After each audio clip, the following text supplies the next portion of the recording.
കടക്കരയില് വീട് പണിയെന്ന് എന്റെ അമ്മ എന്നോട് പറഞ്ഞിട്ടുണ്ടല്ലോ.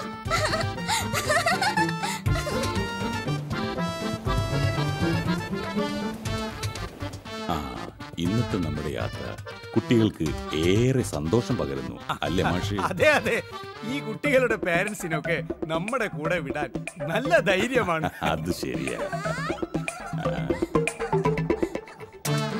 കണ്ടോ അവരുടെ സന്തോഷം? ആ പേരൻസിന് കുഞ്ഞുങ്ങളെ ശ്രദ്ധിക്കാൻ സമയമില്ല, എപ്പോഴും തിരക്ക് തന്നെ. ഇഷ്ടം പോലെ പണം വിശ്രമമില്ലാതെ സമ്പാദിക്കുക അവര്. മക്കളുടെ സന്തോഷത്തിന് വേണ്ടി അല്പനേരം മാറ്റിവെക്കാൻ അവർക്ക് സമയമില്ല. നമ്മൾ ചോദിച്ചാൽ പറയും അതിനാണ് കുട്ടികളെ നമ്മളെ ഏൽപ്പിച്ചിരിക്കുന്നതെന്ന്. പേരൻസ് അങ്ങ് വിദേശത്താണല്ലോ. ആ മാഷേ, കുട്ടികളോട് കളിയൊക്കെ മതിയാക്കാൻ പറ. നമുക്കിനി ദേവാലയങ്ങൾ സന്ദർശിക്കാനുണ്ട്. കുറച്ചു നേരം കൂടി കളിച്ചോട്ടെ ഗുരുജി, അത് കഴിഞ്ഞിട്ട് നമുക്ക് വിളിക്കാം. ഈ മണ്ണിൽ കളിക്കാൻ എന്ത് രസാന്നറിയോ?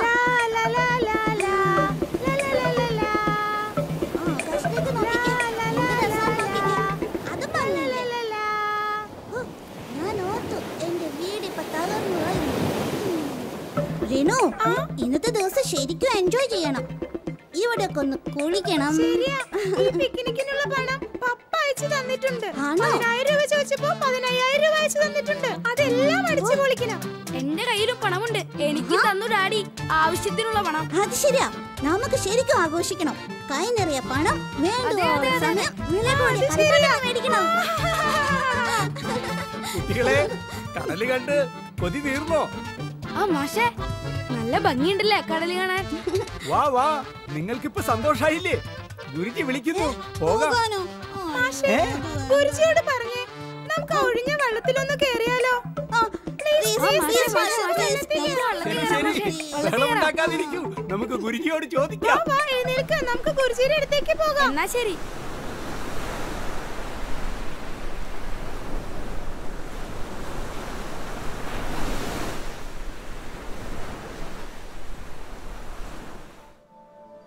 കുഞ്ഞുങ്ങളെ, നിങ്ങൾ ഇവിടെ വരുന്നത് ആദ്യമായിട്ടാണല്ലേ? അതെ മാഷേ, അച്ഛൻ ലീവിന് വരുമ്പോൾ മിക്കവാറും തിരക്കിലായിരിക്കും. ഇവിടെ വരാൻ സമയം കിട്ടാറില്ല. ഇപ്പോഴെന്തായാലും അതിനുള്ള ഭാഗ്യമുണ്ടായി. അല്ല ഗുരുജി, ഈ കടൽ തീരത്ത് എന്താ ഒരു തിരക്കുമില്ലാത്തത്? വള്ളങ്ങളൊക്കെ ഒഴിഞ്ഞു കിടക്കുകയാണല്ലോ.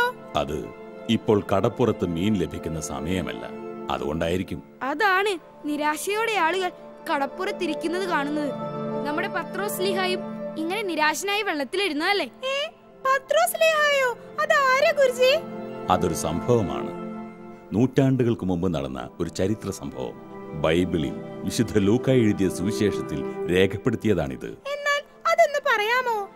വിശുദ്ധ ബൈബിളിൽ യേശുക്രിസ്തുവിന്റെ ഉത്തമ ശിഷ്യന്മാരിൽ ഒരാളായ പത്രോസ് അപ്പസ്തോലൻ കടപ്പുറത്ത് ഒരു മുക്കുവനായിരുന്നു. മുക്കുവനോ? അതെ, മത്സ്യത്തൊഴിലാളി. യേശുക്രിസ്തുവിന്റെ ശിഷ്യഗണത്തിൽ പലരും അങ്ങനെയായിരുന്നു. എന്നാൽ യേശുവിന്റെ കൂടെ നടന്ന് കണ്ടും കേട്ടും പഠിച്ചും അവർ വിജ്ഞാനികളും മിടുക്കരുമായി തീർന്നു.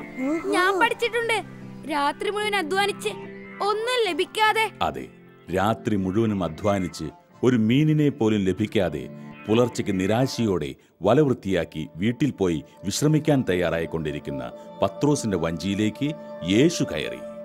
ധാരാളം വള്ളങ്ങൾ അവിടെ ഉണ്ടായിരുന്നെങ്കിലും സിമയോൻ പത്രോസിന്റെ വള്ളത്തിലേക്ക് തന്നെ യേശുക്രിസ്തു കയറിയെന്ന് വിശുദ്ധ ഗ്രന്ഥത്തിൽ പറയുന്നു. പ്രതീക്ഷയില്ലാതെ ഇരുന്നവരുടെ വള്ളത്തിലേക്കാണോ യേശു കയറിയത്? അതെ അതെ, ആശ്രയമില്ലാതെ നിരാശരായിരിക്കുന്നവരുടെ വള്ളത്തിലാണ് യേശുവിന്റെ സാന്നിധ്യം. അതായത് നമ്മൾ നിരാശയുടെ തീരത്തണയുമ്പോൾ യേശുവിന്റെ സാന്നിധ്യം നമ്മെ തേടി വരും. അതെ, അതാണ് യേശുവിന്റെ സാന്നിധ്യം. എന്നിട്ട് എന്തുണ്ടായി? കേൾക്കാൻ ധൃതിയാകുന്നു ഗുരുജി. യേശു വഞ്ചിയിൽ കയറി ജനക്കൂട്ടത്തോട് സംസാരിച്ചു കൊണ്ടിരിക്കുകയായിരുന്നു. എന്നാൽ പത്രോസ് വഞ്ചിയിൽ തന്റെ വല വൃത്തിയാക്കുകയായിരുന്നു.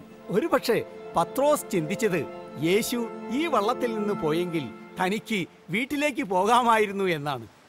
പട്ടിണിയാണെങ്കിലും പോയി കിടന്നുറങ്ങാമായിരുന്നു എന്നൊക്കെ ആയിരിക്കും. ജനത്തോട് സംസാരിക്കുന്നതിനോടൊപ്പം യേശു പത്രോസിന്റെ മനസ്സ് ശ്രദ്ധിച്ചു. എന്നിട്ട് പറഞ്ഞു, നീ ആഴത്തിലേക്ക് വലയിറക്കുകയെന്ന്.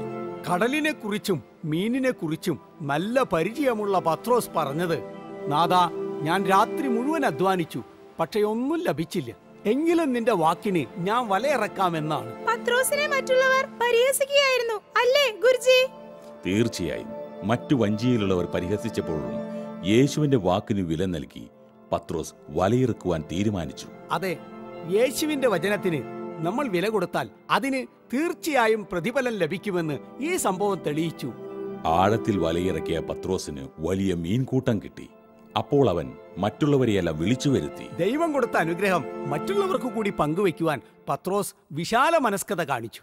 പിന്നീട് വള്ളവും വലയും വിട്ട് നിത്യരക്ഷകനായ യേശുവിന്റെ പിന്നാലെ അനുഗമിച്ച് ഉത്തമ ശിഷ്യനായി മാറി. കണ്ടോ, കലുഷിതമായ കടൽ പോലെയായിരുന്നു അവന്റെ മനസ്സ്.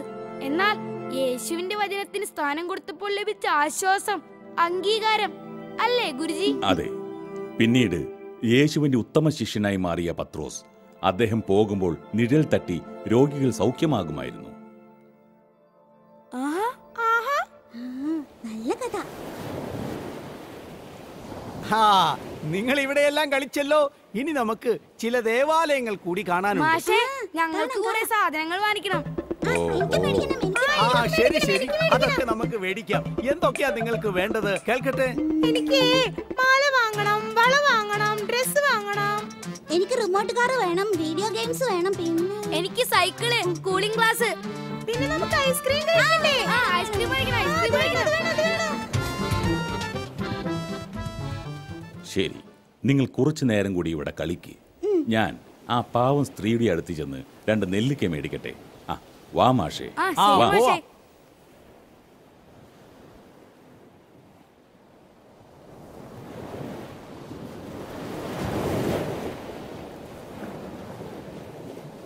ദേ, നല്ല നെല്ലിക്കയുണ്ട്, എടുക്കട്ടെയോ?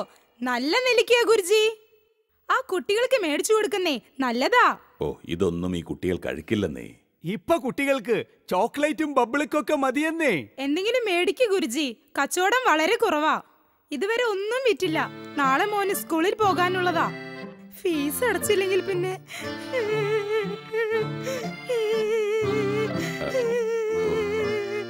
കരയാതെ, വേറെ ആരുമില്ലേ? മോളുടെ അച്ഛൻ കിടപ്പിലാണ് ഗുരുജി. കടപ്പുറത്താണെങ്കിൽ നിങ്ങളെ പോലുള്ളവർ വരുമ്പോൾ എന്തെങ്കിലും മേടിക്കും, അതാണ് പ്രതീക്ഷ. ഇന്നാണെങ്കിൽ ഒരു കച്ചവടവും നടന്നില്ല. സ്കൂൾ ഫീസ് ഒരുപാട് മുടങ്ങിക്കിടക്കുക.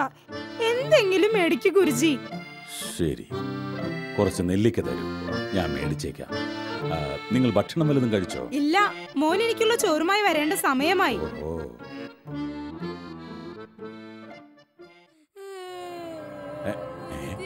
നമ്മുടെ ജോൺ കരഞ്ഞുകൊണ്ടാണല്ലോ വരുന്നത്. എന്ത് പറ്റി?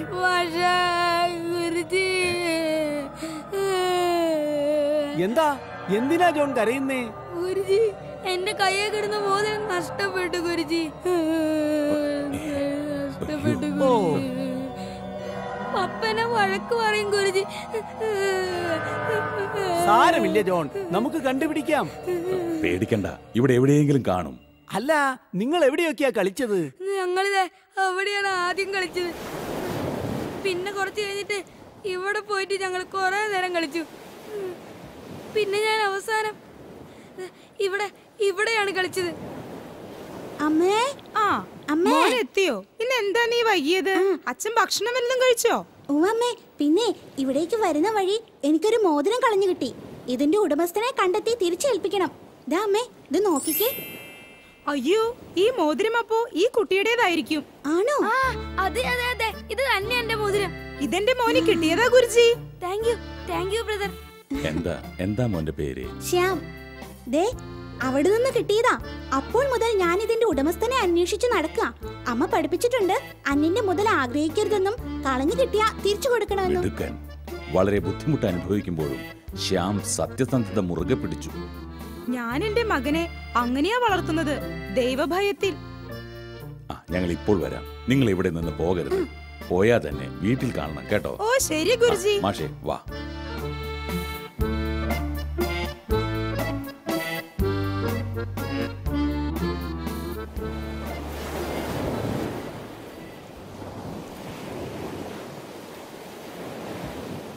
ഗുരുജി, അങ്ങ് പറഞ്ഞു വരുന്നത്? പറയാം. കുഞ്ഞുങ്ങളെ, നിങ്ങളുടെ കയ്യിൽ പണമുള്ളത് എന്തിനു വേണ്ടിയാ? ഞങ്ങൾക്ക് ടൂർ പോകാൻ വേണ്ടി തന്ന പണമാ ഗുരുജി. കുറെ കളിപ്പടം വാങ്ങിക്കാൻ കൂടിയാ. അതെ, പിന്നെ ദേവാലയങ്ങൾ സന്ദർശിക്കാനും ഒക്കെ ഈ പണം വീട്ടിൽ നിന്ന് തന്നത്. നല്ലതാ. പക്ഷേ ഈ പറഞ്ഞതിനൊക്കെ ഇത്രയധികം തുക ചെലവഴിക്കണോ? ഇവിടെ സ്കൂളിൽ പഠിക്കാൻ നിവൃത്തിയില്ലാതെ യാചിക്കുന്ന ഒരു കുടുംബത്തെ നിങ്ങൾ കണ്ടോ? ആ മകന്റെ സത്യസന്ധത ശ്രദ്ധിച്ചോ? പാവം അമ്മയും മകനും നിവൃത്തികേട് കൊണ്ട് ഇവിടെ കച്ചവടം ചെയ്യുക, ഒരു നേരത്തെ നല്ല ഭക്ഷണത്തിന് വേണ്ടി. എന്നിട്ടും അവർ അന്യന്റെ ഒന്നും ആഗ്രഹിച്ചില്ല. ശരിയാ ഗുരുജി, അങ്ങ് പറഞ്ഞു വരുന്നത് ഞങ്ങൾക്ക് മനസ്സിലായി. അവർ കഷ്ടപ്പെടുന്നു, എന്നിട്ടും ആ മോതിരം കിട്ടിയിട്ടും അവരത് വിറ്റ് പൈസ എടുക്കാൻ ശ്രമിച്ചില്ല. അതെ അതെ അതെ, നമുക്ക് ദേവാലയ യാത്രക്കുള്ള പണം മാത്രം മാറ്റി വെച്ചിട്ട് ബാക്കി പണം മുഴുവൻ ആ കുട്ടിക്ക് കൊടുക്കാം. ശരിയാ. പാവം ആ അമ്മയും മകനും സന്തോഷമായിട്ടിരിക്കട്ടെ, അല്ലേ ഗുരുജി? അതാണ് നല്ല തീരുമാനം.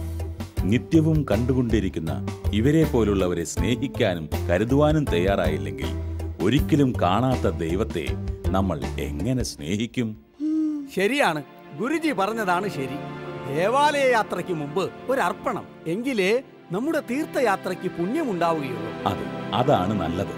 അതാണ് കർത്താവ് ആഗ്രഹിക്കുന്നത്. അവിടുന്ന് അരുളിയത് ഈ എളിയവന് നിങ്ങൾ കൊടുത്തപ്പോൾ അവിടത്തേക്ക് തന്നെയാണ് നൽകിയത് എന്നാണ്. നമുക്ക് ആ മകന് എന്തെങ്കിലും സമ്മാനിക്കണം. അവരുടെ സത്യസന്ധതയ്ക്ക് ഒരു അംഗീകാരമാകട്ടെ. നമുക്കൊരു കാര്യം ചെയ്യാം.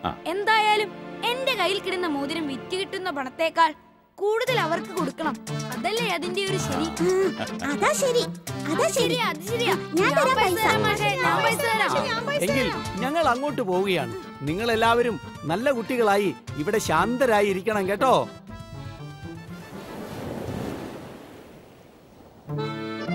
നന്ദി, നന്ദി ഗുരുജി. ഇത് ഞാൻ ഒരിക്കലും പ്രതീക്ഷിച്ചില്ല. ഗുരുജിയുടെ സന്മനസ്സിന് നന്ദി. മോൻ പഠിച്ചു മിടുക്കനാവണം. മോന് ലഭിച്ച മോതിരം വിറ്റിരുന്നുവെങ്കിൽ ലഭിക്കുന്ന തുകയേക്കാൾ ഇരട്ടിയുണ്ട് ആ കുട്ടികളുടെ ഈ സമ്മാനം. അർഹതയ്ക്കുള്ള ഒരു അംഗീകാരം, ഒപ്പം ആ കുട്ടികളുടെ പ്രാർത്ഥനയും ഉണ്ടാകും.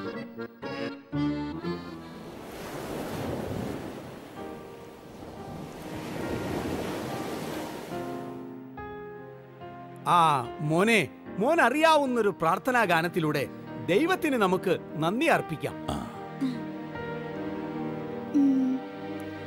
ദൈവസ്നേഹം വർണ്ണിച്ചിടാൻ വാക്കുകൾ പോരാ, നന്ദി ചൊല്ലി തീർക്കുവാനേ ജീവിതം പോരാ.